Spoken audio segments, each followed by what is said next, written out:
ഈശോ മിശിഹായിക്ക് സ്തുതിയായിരിക്കട്ടെ. 1 ദിനവൃത്താന്തം 4 അധ്യായം 10 തിരുവചനം.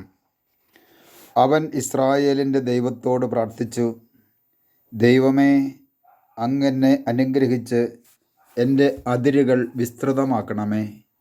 അങ്ങയുടെ കരം എന്നോടുകൂടെ ആയിരിക്കുകയും വിപത്തുകളിൽ എന്നെ കാത്തുകൊള്ളുകയും ചെയ്യണമേ.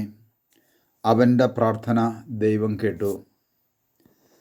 പിതാവും പുത്രനും പരിശുദ്ധാത്മാവുമായ ത്രിത്വൈക ദൈവമേ, ഇസ്രായേലിൻ്റെ പ്രാർത്ഥന അവിടുന്ന് സ്വീകരിച്ചുവല്ലോ.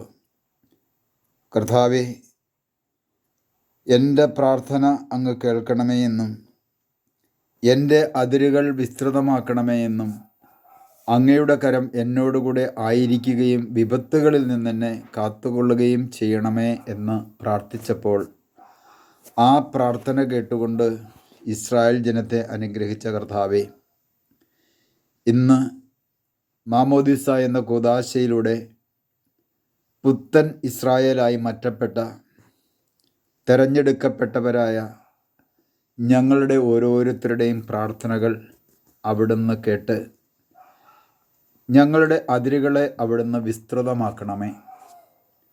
വിസ്തൃതമാകുവാൻ തടസ്സം നിൽക്കുന്ന എല്ലാ തടസ്സങ്ങളെയും കർത്താവെ അവിടുന്ന് എടുത്തു മാറ്റി ഞങ്ങളുടെ ജീവിതത്തെ അവിടുന്ന് വളർത്തണമേ.